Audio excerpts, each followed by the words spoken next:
Coming up on Carolina this week, we're going to hear from a candidate for superintendent for the State Department of Education. We're also going to hear about a lot of Memorial Day events taking place in Myrtle Beach next week that you can be a part of. And you're going to meet Canine Officer Kane, one of the newest additions to the Horry County Sheriff's Office. Carolina This Week starts right now. This is Carolina This Week.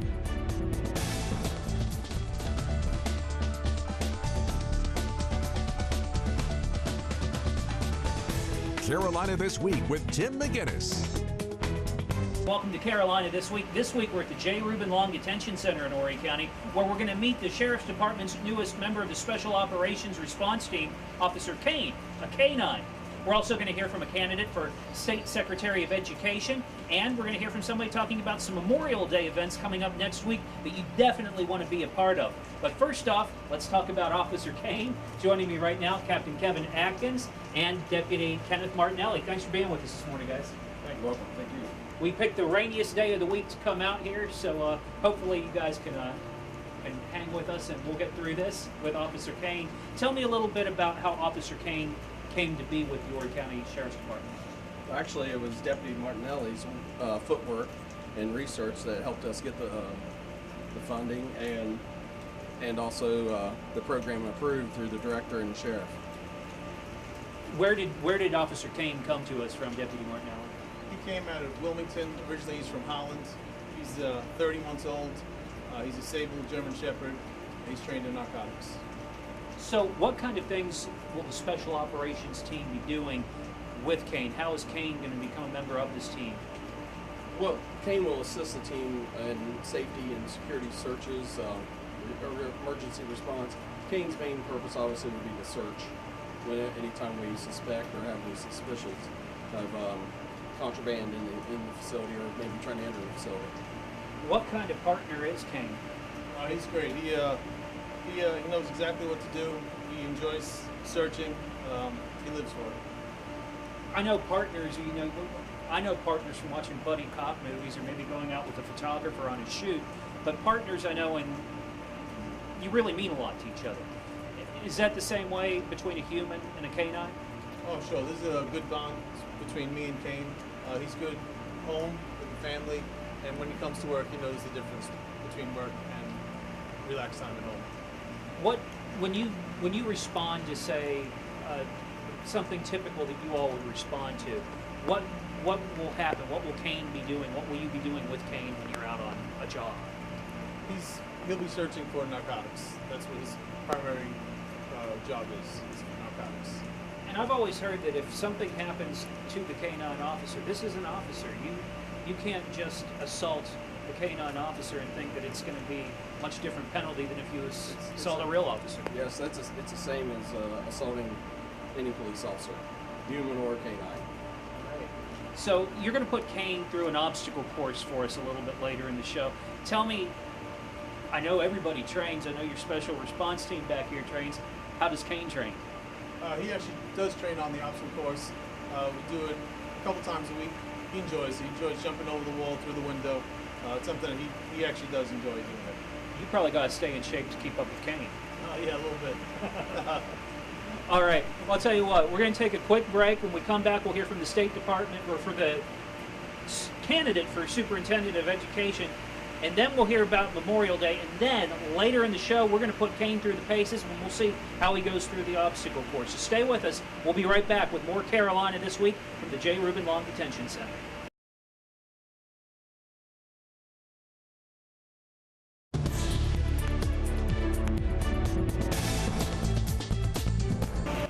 Welcome back to Carolina This Week. Earlier this week, a candidate for Superintendent of Education stopped by the station. Here's my interview with Molly Spearman. Thanks for being with me this morning. Thank you, Tim. I believe you're our first State Department of Education superintendent candidate we've had on the show this time around. Tell me a little bit about why you want to be superintendent. Well, my entire career has been around public education. I taught school for 18 years as a music teacher, served in the legislature 4 terms, worked at the Department of Education, currently work with all the principals, 3,700 principals and school leaders. I'm well prepared for this. I think our state needs a great ambassador for education. I know all the stakeholders, and I'm ready to pull everybody together to move our state's education system forward in a positive way. Where are you from and what's your background? Grew up in Saluda County, moved away when I got married, but back in Saluda now. Our children both graduated public school in Saluda County, and I drive into Columbia every day to work. Tell me, what would you do differently than is happening right now? How would you do the job differently than Dr. Zase is? Yeah, well, Dr. Zase and I have agreed on a lot of issues, but I think the difference would be my style of leadership. I'm a real collaborator. I believe in bringing people to the table to get opinions from everyone who's involved, particularly the stakeholders, the teachers and the principals, parents who are out in the community. So I would bring all those folks together, try to come up with solutions that will impact student achievement and try to move forward, working very closely with Governor Haley as well. I was very fortunate to help her in her new education reform package, planning that and bringing in folks to discuss that. So looking forward to some real positive growth in our education system. I always look at our viewing area, which includes the PD and the Grand Strand's kind of a microcosm of South Carolina. We've got great school districts. We've got struggling school districts. In South Carolina is like that. There are a lot of struggling districts and a lot of districts that are really succeeding. What do you do to meet the needs of both the struggling ones and the ones that are doing well? That's a great question, and it is true. I think the one thing is you have to keep the attitude that everybody needs to be doing great, and we need to work on that. I think there's more support that needs to go into the rural areas, the challenges that are there, but certainly those students can achieve, and those districts can achieve unlimited dollars. My own school district in Saluda is a rural area, and they're doing great with very limited dollars, and they've done that by focusing in on the programs that really impact student achievement. The number one thing is reading. They got a great reading program. They made sure all the students are on grade level reading, and then they can move on to other programs. So I would work on that. I'd try to find the places that are doing it really well and duplicate it in those like areas across the state. And the same with the urban areas. I think we really need to spotlight the fantastic things that are going on, the innovative things that are happening. Get out of the way of those folks that are achieving well and let them succeed, and then duplicate those programs across the state. I can't talk to somebody who's running for an education post without bringing up Common Core. How do you feel about Common Core? Is the state moving in the right direction, moving away from it? Well, I think absolutely the legislature has done the right thing in saying that we need to review the Common Core standards immediately. I do believe that this is a state and local issue, and we need to have South Carolina teachers, South Carolina folks reviewing the standards to make sure they represent our values. We do have to have high standards, though. I'm not one who says we don't need any standards. We've got to have high standards. Our students have got to be prepared to compete globally. So if I'm elected, I'll bring in the best teachers, experts that I can find to review the standards. If there are things that have been left out, and there are a few, we need to add those quickly. We need to get this settled and move forward. How do you feel about charter schools?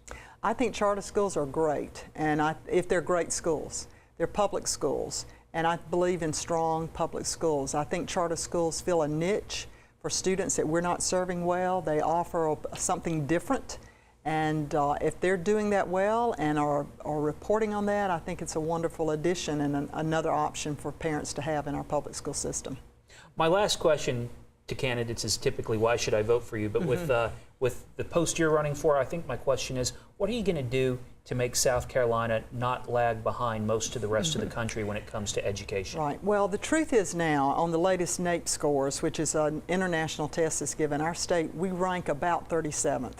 That's still not good enough, but I think that we have to, I believe that you can do more if you're patting people on the back and talking about the positive things, realizing the challenges that you have, but to move forward in a positive way.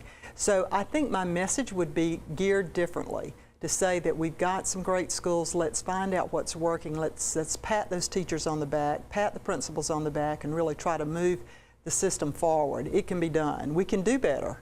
But I do think we have to realize that we're doing really well in a lot of areas of this state, and we need to champion that and be proud of that. All right, Molly Spearman, a Republican running for State Superintendent of Education. Thanks for being with me this morning. When we come back, you'll hear about some Memorial Day events that you can take part in next week in Myrtle Beach, and a little bit later in the show, Officer Kane is going to run through an obstacle course here at the J. Reuben Long Detention Center. Stay with us. I'll be right back.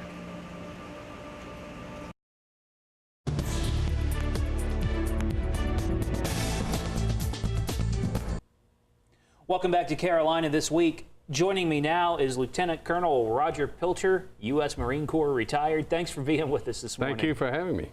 A fantastic week coming up in Myrtle Beach for Patriots. Absolutely. It is something that if you love the country and you love our military, there's something out there for you to do next week. It certainly is. In fact, starting today, we're having the Vietnam moving wall out at Market Commons, 24-hour type situation. It's going to be there through the 18th. That's right. So if you know anybody who lost their life fighting in the Vietnam War, you can go there, see their name on the memorial to them. You're the president of the Military Officers Association of America, and they've done a lot of work getting Military Appreciation Days off the ground. Yes, we've been working with it for about 5 years now. The city has gotten more and more involved, which we really appreciate. And a lot of the business activities, particularly A&I, we have to note them because they put floats in our parades and spend a lot of money supporting us, as well as a lot of other businesses. We're putting on a golf tournament to raise funds. We never tried that before. This is our first one, but we're going to do that on the 22nd. We still got some openings left. I hope somebody will call up and join us out there. We're shooting for 144 golfers. We got 70-something, so we still have a ways to go. But we want to raise funds. We're bringing about 60 wounded warriors down for a week, all expenses paid. They'll be coming from the 3 nearest military hospitals at Camp Lejeune, Fort Belvoir, all the surrounding areas. And we'll be bringing those guys down for a week, including having them in the Memorial Day Parade. They'll be everywhere, and we hope everybody will take a chance to speak to them. As a veteran, what's it like to see the community really rally around the veterans during this week in Myrtle Beach? I'm so pleased with the way Myrtle Beach has responded. John Rhodes and Mark Kruer and all these guys have really supported us, and more each year. In the beginning, it was rather slow, but I think our area, of the state and the South in particular, has become very supportive of the veterans. When I came back from the Vietnam War, that was not true. And I think sometimes people look back on that and say, we really should have done more. And now they are. They're being really supportive. And that's great because these guys that are coming back, a lot of them have nothing. And we're purchasing a building in Little River to try to help some of these guys out, which is part of the fundraising that we're doing. All right. So next week we've got golf tournaments, we've got parades, we've got the Vietnam Wall that you can go to. There's a picnic happening. Yes, there's a 5K run. There's all sorts of stuff happening. Name something, we've got it. And Montel Williams is going to be here. He's going to be the Grand Marshal in the parade, but he also had about 17 years on active duty in the military, so he's... I was going to say, a lot of people don't realize, and I think he was Navy. He was... Yes. And so people saw Montel Williams and thought, what does Montel Williams have to do with Military Appreciation Days? But he's a veteran. That's right, and he, like Rocky Blyer last year, was a fantastic guy, and really wonderful. And Montel's going to do more than just be around after the parade. He's going to be around in a lot of the activities, and we really appreciate him coming. Let's put up the website that people can go to. So if you want to take part in any of these events, I think you can go there. You can register for the golf tournament. You can register for the 5K run. You can find out about the other events happening. That's www.militaryappreciationdays.com. It happens all week, something for you to do starting today. Goes all the way to May the 31st, where we're going to be having a jazz piano performance, that's also to help the veterans in this area. So we really appreciate everybody's support. And thank you and Channel 15 for supporting us. Not a problem. Thank you for being with us, Colonel. Thank you for your service. Pleasure. When we come back, Officer Kane's going to go through an obstacle course for us. Stay with us. We'll be right back.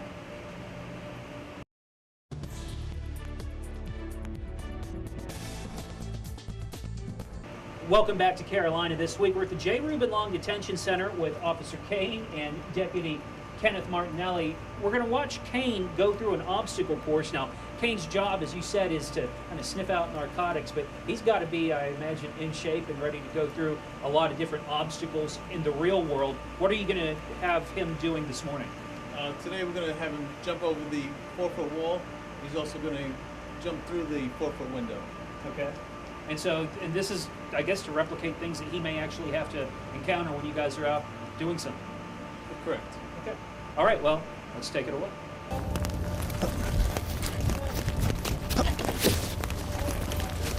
That's a boy. That's a boy. That's a good boy. Come on.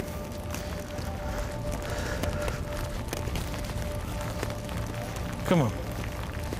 That's a good boy.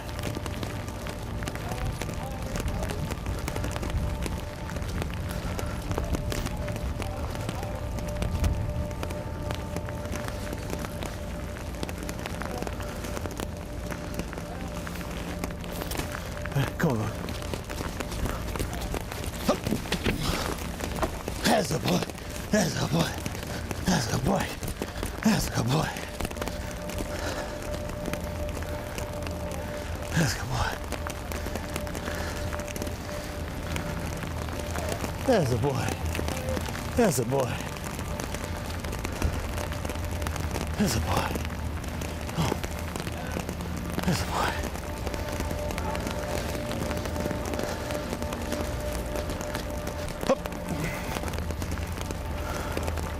That's a boy. Hup.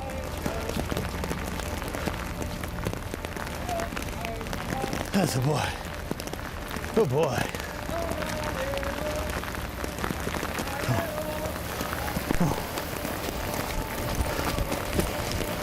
It's Deputy Rain or Shine. Kane can do this obstacle course. Oh, most definitely, yes, sir. We saw him jumping through things, saw him doing different things. What would he be doing out in the field? Why does he need to know how to do all of this? Just to be comfortable of his surroundings, the stairs that we have in the jail, the windows and the wall represent like the bunks and the obstacles that he'll come across in the jail. So does he mainly work in the jail, or would you ever take him outside of the jail to do any work? Most of his work is from the jail, but we assist other agencies as well. Okay, and so the Special Operation Response Team here, basically working alongside Kane, trying to identify, I guess, things that shouldn't be inside the jail. Correct. Kane is their supporter. He supports them. All right. Well, Kane, all of y'all, I'm sorry for everybody getting wet this morning, but thanks for being with us. That's going to do it for Carolina this week. Hope to see you back here next Sunday morning at 11 o'clock.